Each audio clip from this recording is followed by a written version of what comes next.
От заживели щастливо за вечни времена до заедно сме заради децата и ипотеката. Какво се случва след сватбата и раждането на децата? Колко дълго е, докато смъртта ни раздели в 21 век? Аз съм Теодора Ангелова, практикуващ психолог с дългогодишен опит и емпатичен слушател от цял живот. Още на 5 години интуитивно заех ролята на семейен терапевт, изслушвайки възрастните около мен. Професионалният ми път започна преди 20 години. Първо с деца и юноши от институции, после като психолог в колеж, а днес в моята частна практика. Да бъдеш терапевт означава буквално да служиш. Самата дума терапия идва от старогръцки и означава именно това. Терапевти са били тези, които служат на боговете и хората в храмовете. От опита си научих, че независимо дали си на 5, на 15 или на 55, терапията служи за едно – възстановяване на връзката ти с любовта. Към самия теб, към другите и към живота. Защото травмата не е просто събитие, което ти се случва. Тя се ражда там, където вътрешното ти дете се е почувствало необичано, невидяно или неразбрано. Тя е липсата на емпатичен свидетел на твоята болка. Моята мисия е да ти помогна да се срещнеш с мъдрия възрастен вътре в себе си, така че един ден терапевтът да стане излишен. От клиентите си знам, че всеки има нужда от знания и защитено емоционално пространство, където да се чувства разбран и приет. Затова вярвам в силата на общността и групите за подкрепа. Места, в които можем да се свържем истински един с друг и със себе си. Кайната да направиш първата крачка. Последвай ме, за да открием заедно начина, по който обичаме себе си, другите и живота. Когато със съпруга ми взехме решението да се разведем, той каза: ако не беше психолог и не се занимаваше с терапия, нямаше да се разделим. Вероятно е прав, но ако не беше цялата тази психотерапия, със сигурност нямаше и да се омъжа. Днес фокусът е върху семейните двойки с деца, които се разделят или развеждат. Причините да разгледам тази тема са две. Първо, бих искала да подкрепя други семейства, които преминават през трансформацията на раздялата. Втората е да предложа един по-необичаен, но обичащ поглед върху темата, тъй като обществото ни все още я стигматизира. Лично усетих социалното осъждане, последното, от което хора, преминаващи през травматично събитие, имат нужда. Всяка стигма в основата си е страх. В този случай страх от разпадане на семейството като структура, от изоставени деца и разбити животи. Разбирам го и съм наясно, че до неотдавна разводът беше символ на провал. Сега знам, че раздялата може да бъде мост, а не стена. По статистически данни в България 45% от браковете завършват с развод, а извънбрачните раждания към 2023 са 60% от всички раждания. Тези данни показват, че темата за развода и съвместното родителство трябва да бъде разгледана по-дълбоко, защото очевидно децата ни няма да живеят по същия начин, по който поколенията преди тях. Ние като родители имаме отговорността да се подготвим адекватно. Психически, социално и материално за новата реалност. Това означава, че са ни необходими здравословни стратегии за справяне в ситуацията на развод или раздяла, когато вече не сме само двама, а имаме и деца. Тук няма да разглеждаме случаите на екстремно насилие, при които са необходими други форми на намес. Психическото здраве на децата пряко зависи от психическото здраве на родителите и от отношенията между тях. Затова семейната система трябва да се разглежда цялостно. Нека помним, и след развода оставаме семейство. Но как точно изглежда това? Бракът съществува от древни времена и винаги се е градял върху оцеляването на семейството в социално-икономически план. Жените не са притежавали финансова свобода и при това положение основната причина двама възрастни да се свържат не е била любовта. Идеята, че бракът трябва да включва и любов, датира от последните десетилетия, може би 30-40 години насам. Това прави обещанието, докато смъртта ни раздели, доста амбициозна задача, особено като се има предвид, че в днешно време хората живеят значително по-дълго, отколкото в средновековието. С повишаването на качеството на живот, жените започват да се образоват, да работят по-квалифициран труд, да гласуват, с две думи – еманципират се. И ако вече финансовото обезпечаване не е основна привилегия на мъжа, каква е тогава неговата роля в съвременния брак? В продължение на хилядолетия мъжете са възпитавани, че основната им функция е да бъдат донори, доставчици на храна и покрив, както и да воюват срещу лошите. От тази гледна точка не можем да им се сърдим, че са малко объркани от това какво се очаква от тях. Всичко казано накратко. Френският психоаналитик Лакан смята, че ролята на бащата е да отдели детето от майката, което на символично ниво означава, че майката не трябва да съществува само чрез и за детето си. В този смисъл, под символична роля на бащата се разбира културата, духовността, социалната и професионалната ангажираност на жената.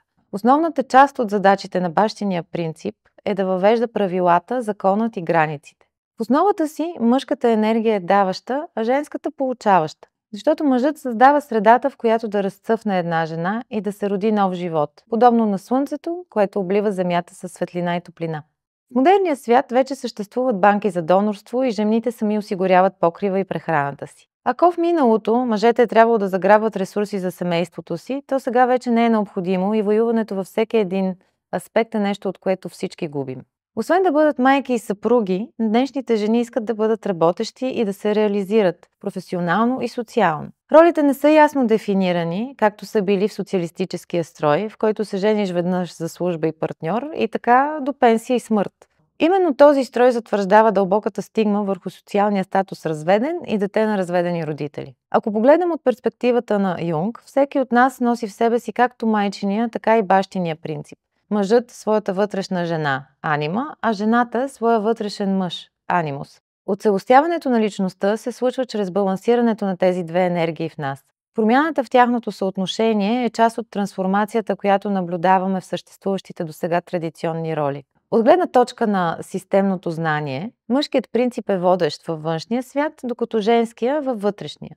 Коя посока ще се развива даден човек е личен избор и всяко семейство трябва да намери своя начин за енергообмен и баланс. Със сигурност при раздяла всеки от родителите става и баща, и майка, грижейки се самостоятелно за детето. Добрата комуникация между бившите романтични и вплетени в вечен родителски съюз партньори е ключова, за да може да подкрепят детето си по адекватен начин. Но когато традиционните роли на мъжа и жената вече не поддържат тази връзка, как родителите могат да запазят семейната система и да намерят нов баланс? Ще разгледам трансформацията на семейството при раздяла на партньорската двойка, често опирайки се на трите системни принципа, наричани още от Берт Хелингер закони на любовта. Това са законите за принадлежността, т.е. никой не може да бъде изключен от системата, баланса, големите или родителите дават, а малките, децата, получават, и иерархията или реда, който се определя от хронологичното влизане в системата. След развода най-голямото предизвикателство не е просто физическата раздяла, а запазването на семейната структура в нова форма.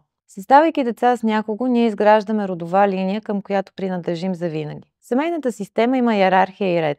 Първи в нея по важност и хронологично са разположени родителите. Те имат отговорност един към друг като партньори, те следва да са приоритет един на друг. Образно казано, те остават вратата на спалнята си затворена за своите деца. Пътуват и излизат сами и се наслаждават на любовта си. Желаят да имат и съхраняват своето пространство на интимност и поставят здравословни граници. Това е успокояващо и за самите деца. Да знаят, че мама и татко са приоритет един за друг и от тях не се очаква да поемат отговорност за тяхното щастие. Напротив, щастието на родителите е толкова изобилно, че от него произлизат и се подхранват децата им. Това системно правило не важи, когато става дума за следващи партньори на родителите.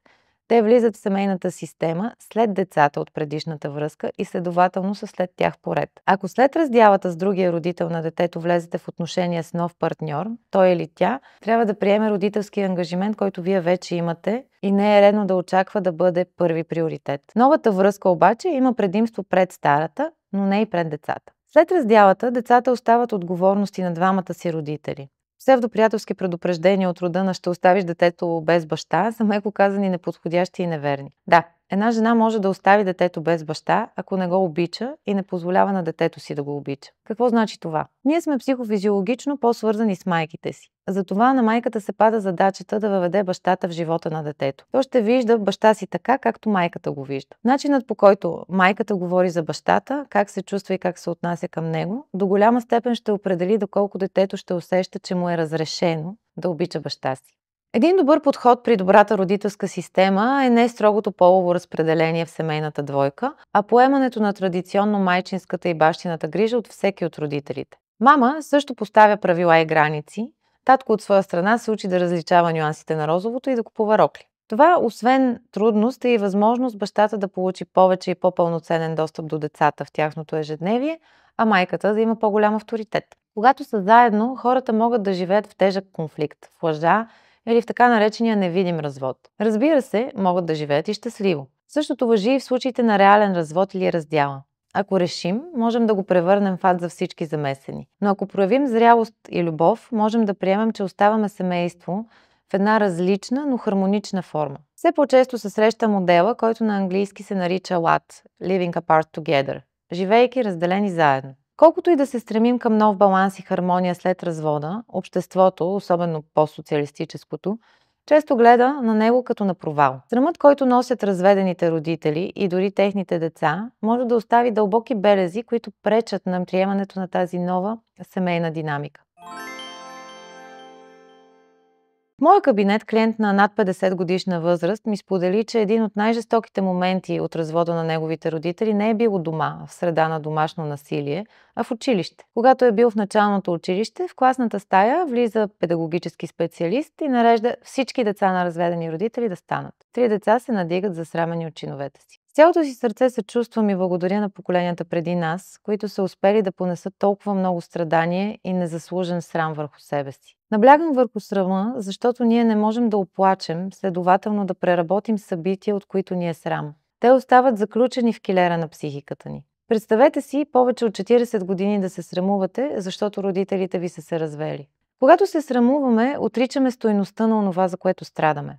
Все едно нямаме право да оплакваме, да бъдем в траур за загубеното. Така неоплаканата раздяла остава да трови психиката ни. Иначе казано, съществувало е клеймо, че да си дете на разведени родители, това е нещо позорно. Така се отрязва достъпа на детето до болката и тъгата, защото срамът ги блокира. А това, до което нямаме достъп, не може да бъде преработено и следователно не можем да се освободим от него. Страхът и срамът често принуждават родителите да остават в нездравословни връзки. Но дали това е в най-добрия интерес на детето? А какви са дългосрочните последици, когато семейството съществува само формално? Защо формулировката заедно заради децата е сред най-токсичните нагласи, с които можем да отглеждаме децата си? Първо, защото не може да бъде вярна. Децата са следствие от връзката на родителите и не могат да бъдат причина за нея. Второ, децата са много по-чувствителни и възприемчиви, отколкото възрастните са склонни да мислят. Те усещат, когато родителите им не са щастливи, помирисват конфликтите, дори и да не са явни, разбират, че у дома се води студена война. Ако от родителите, гласно или не, се повтаря мантрата, че са заедно заради децата, това, което се посажда в детската душа, е вина, че родителите им не са щастливи заради тях. Както пише Карл Густав Юнг, най-големият товар за децата е неизживяният живот на техните родители. Но чувството за вина не е единствената тежест, която детето може да носи. Нека вземем един от най-често срещаните случаи. Когато между родителите има конфликт и детето е заставено да избере страна. Тогава душата му сякаш се разцепва на две. Независимо какви са родителите и какви са отношенията между тях, детето има право да ги обича и двамата.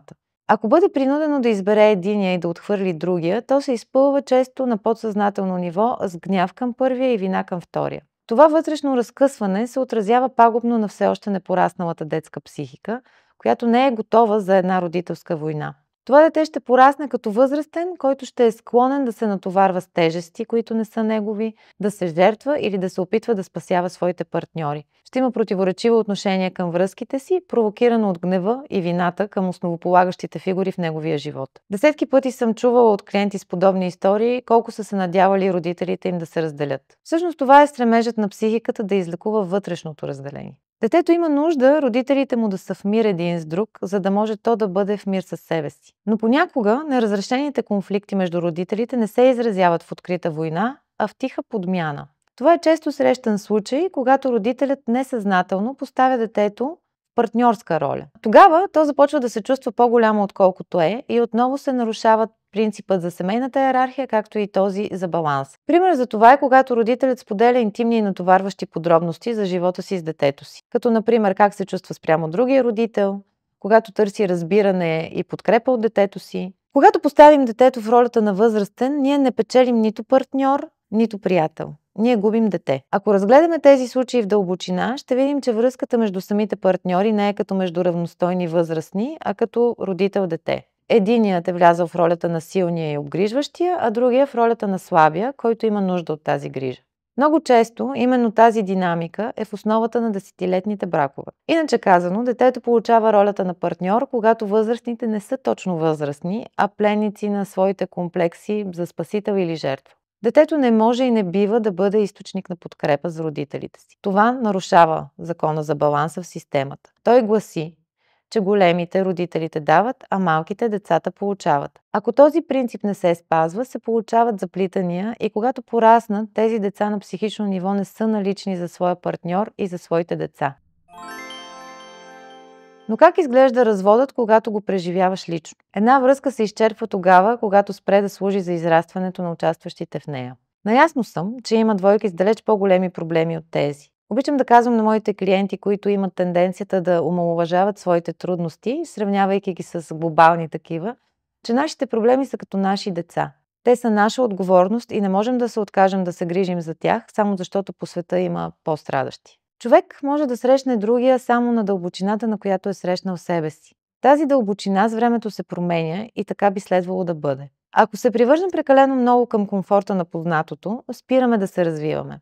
Това е свързано с отговорността към самите нас. Същата, за която ни напомнят преди всеки полет. В случай на нужда, първо сложете кислородната маска на себе си, после на другите. Първо, в нашия живот трябва да има достатъчно въздух, а както се оказва не само в нас, но и помежду ни. Решението за раздяла, особено когато има деца, няма как да бъде леко. То е лично и неприкосновено и по моя опит следва да бъде минимално обсъждано с външни страни. Най-добре това да са семейни терапевти или доверени близки, които са емоционално зрели и уважават вашите решения. Повечето от реакциите, които лично аз получих след като споделих решението за нашия развод, бяха много нараняващи. Чух какво ли не. От различни съвети за разведряване, през това да си купим още един апартамент или да създадем още едно дете, като вид решение на кризата. Бях много огорчена, защото осъзнах колко несъвместими са моите вярвания с тези на хората около мен. Ценности за мен са автентичността, развитието и любовта. Понякога раздялата е нужна, за да бъде съхранена любовта. Да се уважи правото всеки да бъде себе си и да се даде пространство за развитие. Да се създаде атмосфера, която е здравословна за отглеждане на деца. Не споделения покрив прави семейството, а споделената обич и уважение.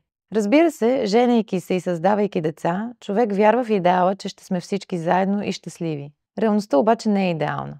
Да сме отговорни означава да се съобразим с нея, не като правим компромис с начина, по който се чувстваме, а адаптирайки житейските условия. Всичко, което обичаме, един ден ще го изгубим.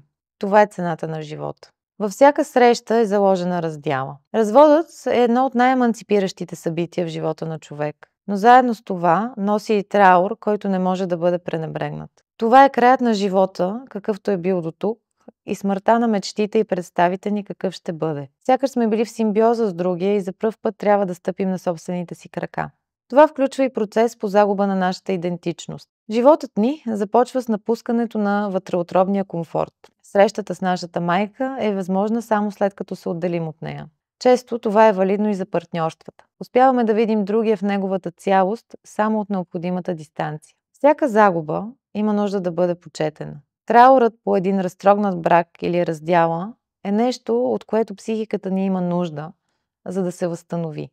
Има сълзи, които имат нужда да бъдат изплакани и самота, която да бъде прегърната. Трябва да можем да кажем подобаващо довиждане, за да можем да кажем свободно здравей. След развода се налага да се срещнем със себе си наново, да се опознаем, да открием най-дълбоката си същност, отвъд фамилното име, отвъд всякакъв социален статус. Това е онази същност, която можем да намерим само когато си позволим да преживеем умирането на остаряла версия на себе си и раждането на нова. Да останем сами, поемайки отговорност за себе си. Да се изправим срещу сянката си, която до момента може удобно да сме проектирали върху партньора. Кой знае какви таланти също се крият у нас, на които не сме дали шанс до този момент, заравяйки ги в битовизми.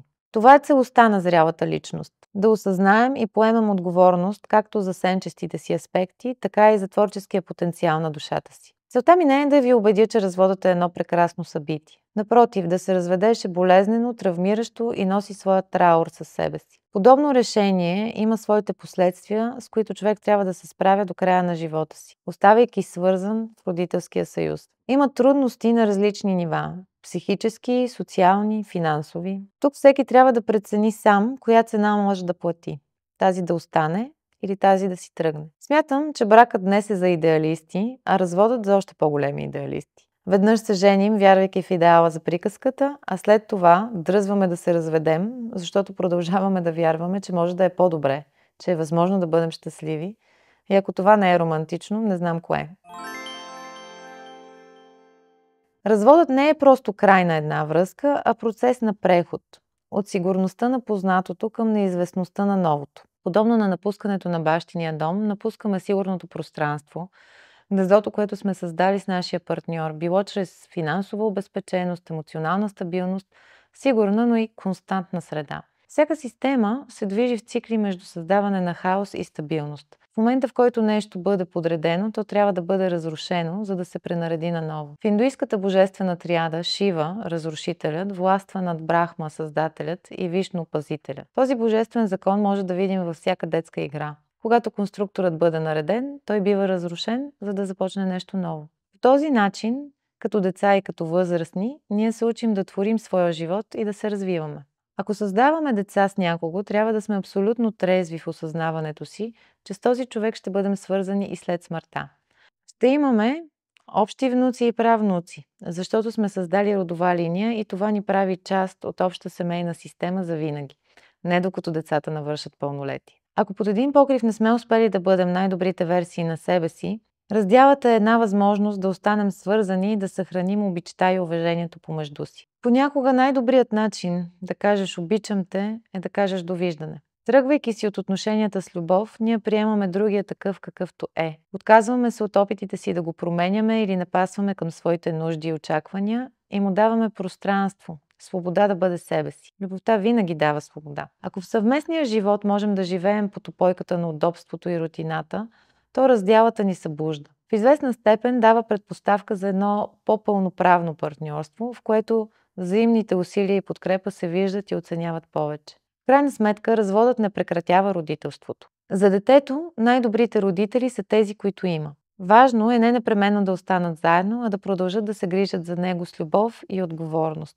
независимо от семейната конфигурация. Следващи партньори на родителите не са втора майка или баща, а добронамерени възрастни, приятелско присъствие в живота на детето. Сещам се за пример от практиката, в който клиентка сподели с мен за втория съпруг на майка си и каза: той не беше бащин авторитет за мен, но ми показа как един мъж трябва да обича една жена.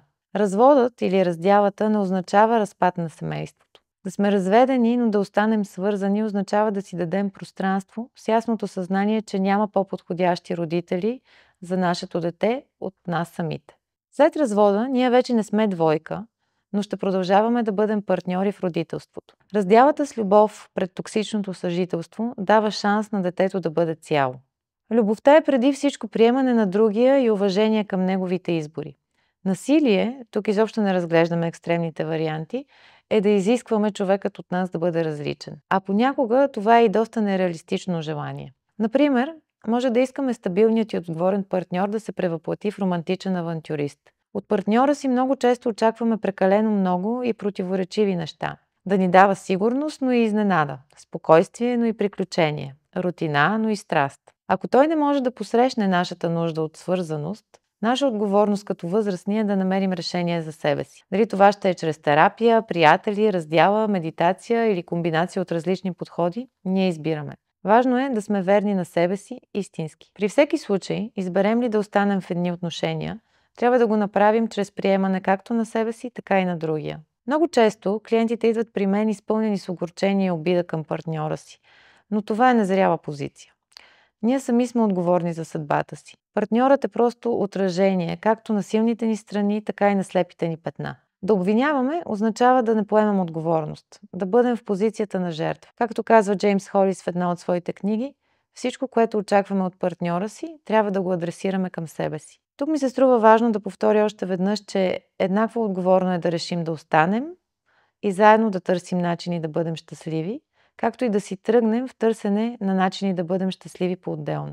От щастие не разбирам да сме с розови очила, а да бъдем автентични и да виждаме смисъл в действията си. От чувството на свобода и смисъл произлиза и щастието. Двойката се разпада, семейството не. Отговорността към децата ни остава и основна част от нея е да се отнасяме с уважение към другия родител. Това е наистина толкова важно, защото половината от гените на вашето дете са предадени от него. Ако вие не приемате партньора си такъв какъвто е, детето ви няма да може да приеме себе си. В някои случаи да приемем някого означава да си тръгнем. Затова уважението към другия партньор, особено след раздяла, е проява на любов в най-чистата й форма. Като родители, най-големият подарък, който може да дадем на децата си, е да се чувстват цели и обичани. Това са именно почита и благодарността между нас като родители. Те създават моста, по който следващото поколение ще премине към едно по-здраво и светло бъдеще. Ерих Фром пише следното. Незрялата любов казва обичам те, защото имам нужда от теб. Зрялата любов казва имам нужда от теб, защото те обичам. Всичко това звучи добре на теория, но как изглежда на практика? Ето няколко конкретни начина, с които можем да поканим повече хармония и баланс в родителството след раздялата. Първо, препоръчително е децата да се отглеждат по-равно от двамата си родители. Второ, децата имат нужда да прекарват време с родителите си, както по-отделно, така и заедно. Споделените моменти дават усещане за цялостност и събиране на двете му половини. Ако можете, организирайте семейни вечери.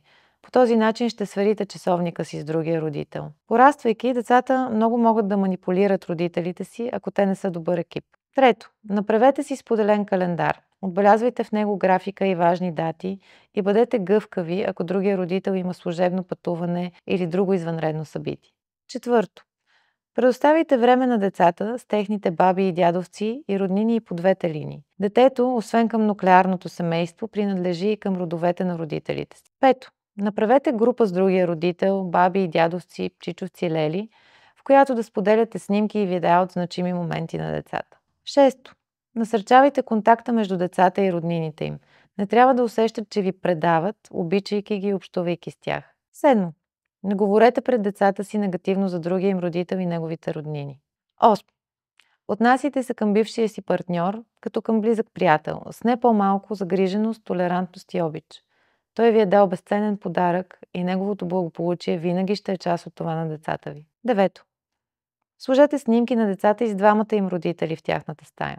Десето, събирайте се, ако го чувствате, за семейни празници като Коледа и Великден, рождени дни и други значими събития от живота на децата ви. Ако имате нови партньори и деца, пригответе голяма маса. Тези малки, но съзнателни стъпки могат значително да повлияят на начина, по който детето възприема развода и изгражда бъдещите си отношения. Начинът, по който обичаме, не свършва с раздялата. Той се променя, но остава. Разводът може да сложи край на връзката, но не и на семейството. Най-важното е децата да усещат сигурност, любов и уважение между родителите си, защото това ще им даде най-добрия старт в живота. Ако това видео ви беше полезно и искате да продължим да говорим по подобни теми, последвайте канала ми. Ще се видим в следващото видео.